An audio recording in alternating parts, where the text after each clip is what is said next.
नमस्कार दोस्तों, बहुत बहुत स्वागत है आप सभी का इंडिया नाउ में और मैं हूँ संदीप पाल। लोकसभा चुनाव के नतीजों के बाद और ख़ास तौर से जिस तरह के नतीजे उत्तर प्रदेश में आए और जिस तरह अखिलेश यादव ने बीजेपी को परास्त किया या कहें शिकस्त दिया, उसके बाद से अखिलेश यादव की पॉपुलैरिटी का ग्राफ काफ़ी हाई हो गया है और वो देश के बड़े नेताओं में उनकी गिनती होने लगी है। साथ ही साथ उनको अब पीएम कैंडिडेट के तौर पर भी देखा जा रहा है।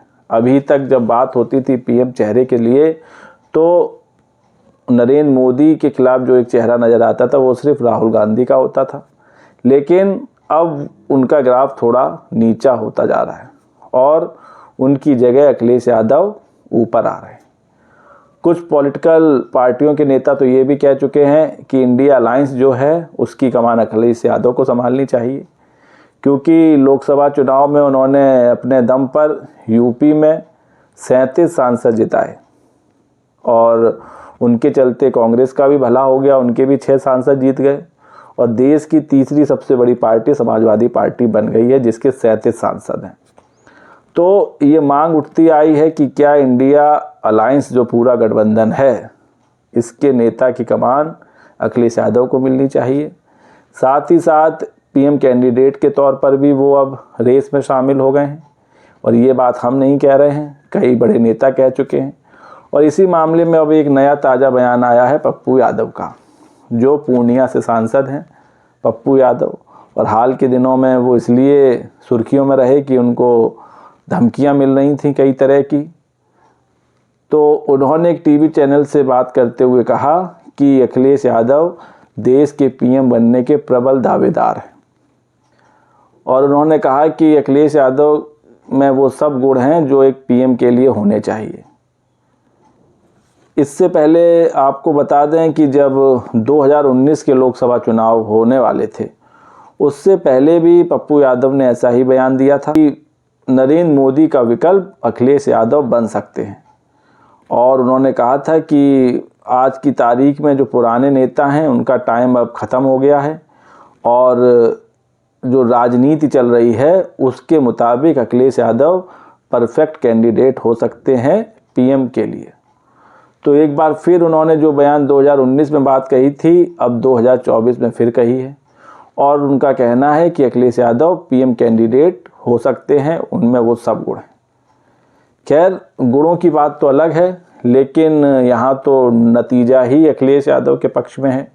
अखिलेश यादव ने जिस तरह इंडिया अलायंस को मजबूत किया, यही नहीं, अभी जब वो पश्चिम बंगाल गए थे तो ममता बनर्जी ने भी उनका काफ़ी उत्साह बढ़ाया था और काफ़ी उनकी तारीफ़ की थी खुले मंच से और उन्होंने कहा था कि अखिलेश यादव के नेतृत्व में बीजेपी को कड़ी टक्कर मिल रही है यूपी में। और ये बात साफ भी है कि अगर बीजेपी को कोई टक्कर दे सकता है तो वो सिर्फ अखिलेश यादव हैं जो बीजेपी को टक्कर दे सकते हैं, ख़ास तौर से यूपी में। तो एक बार फिर से वही बहस अब छिड़ गई है कि अखिलेश यादव पीएम कैंडिडेट हो सकते हैं और जो नतीजे आए, हालांकि उपचुनाव में वैसे नतीजे नहीं आए, लेकिन लोकसभा चुनाव में जो नतीजे रहे वो ये बताने के लिए काफ़ी हैं। और राहुल गांधी के नाम को लेकर कई पार्टियों में असहमति भी है, ये भी बात तय है, क्योंकि अगर सहमति होती तो लोकसभा चुनाव में ही कई राज्यों में सीट बंटवारा नहीं हो सका। पश्चिम बंगाल में कोई सीट नहीं दी गई कांग्रेस को और सीट बंटवारे से इनकार कर दिया गया। दिल्ली में भी सीट बंटवारे को लेकर बात नहीं बनी। अभी जो विधानसभा चुनाव हुए उसमें भी जो कांग्रेस ने रुख अपनाया उसके चलते हरियाणा में सीट बंटवारा नहीं हो पाया और सभी सीटों पर कांग्रेस लड़ी। इसके बाद जो महाराष्ट्र चुनाव हुए उसमें भी समाजवादी पार्टी को जो सीटों की डिमांड थी उतनी सीटें नहीं दी, जिसके बाद 6 सीटों पर चुनाव लड़ी, हालांकि 2 में जीत भी गई। तो सीट बंटवारे को लेकर कांग्रेस का रुख और रवैया गठबंधन धर्म निभाने वाला नहीं रहा है। वहीं अखिलेश यादव का जो रवैया रहा है उसमें उन्होंने ये दिखाया है कि अगर सीट बंटवारे पर भी बात नहीं बनती उसके बावजूद वो अलायंस को सपोर्ट करते रहे हैं, फिर चाहे वो हरियाणा चुनाव रहा हो, महाराष्ट्र का चुनाव रहा हो। और यूपी में भी उन्होंने कांग्रेस को मन मुताबिक सीटें दी थी और कांग्रेस जो 2 सीटों पे जीतती थी वो 6 सीट पर जीत गई। तो कुल मिलाकर जो पप्पू यादव के बयान का मकसद है वो यही है कहीं ना कहीं कि अब इंडिया अलायंस की कमान अखिलेश यादव को देनी चाहिए। यंग नेता हैं, अभी उनमें राजनीति बहुत बची हुई है। और हालांकि कांग्रेस देश की दूसरी सबसे बड़ी पार्टी है और काफ़ी पुरानी पार्टी है, देश पर कई सालों तक राज भी किया है, तो वो जो एक टैग लगा है उसी के चलते कांग्रेस राहुल गांधी को हमेशा पीएम कैंडिडेट के तौर पर प्रोजेक्ट करती रही है। कांग्रेस भी नहीं चाहती है कि राहुल गांधी के पैरेलल कोई और नेता खड़ा हो। यही वजह थी कि जब लोकसभा में नेता प्रतिपक्ष चुनने की बात हुई तब भी अखिलेश यादव का नाम उठा था, लेकिन वो खुद पीछे हट गए थे और राहुल गांधी लोकसभा में नेता प्रतिपक्ष बने। लेकिन अब पप्पू यादव के इस बयान ने एक बार फिर से इस चीज़ को हवा दे दी है। तो खैर ये तो वक्त बताएगा।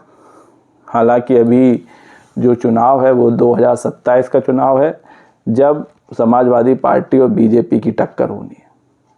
तो वो चुनाव तय करेगा अखिलेश यादव का भविष्य, समाजवादी पार्टी का भविष्य। क्योंकि समाजवादी पार्टी को राष्ट्रीय पार्टी बनाने के लिए भी समाजवादी पार्टी हर राज्य में चुनाव लड़ रही है, फिर चाहे वो झारखंड रहा हो, महाराष्ट्र रहा हो। हालांकि हरियाणा में ज़रूर कदम पीछे खींच लिए थे क्योंकि वहाँ वैसा जनाधार नहीं था और सीट बंटवारे पर बात बनी नहीं थी। लेकिन इसके बाद अब दिल्ली का चुनाव होना है, फिर बिहार का चुनाव होना है, तो इन दोनों चुनाव में भी अखिलेश यादव की पार्टी उतरेगी। तो देखना होगा कि क्या कैसा परफॉर्मेंस रहता है।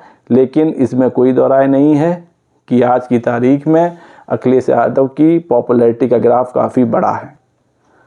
तो दोस्तों, आपको क्या लगता है, क्या अखिलेश यादव पीएम रेस में शामिल हैं? क्या अखिलेश यादव को इंडिया अलायंस का नेता बनना चाहिए? अपनी राय कमेंट्स करके दें। वीडियो पसंद आया हो तो चैनल को लाइक शेयर और सब्सक्राइब करना ना भूलें। तब तक के लिए नमस्कार।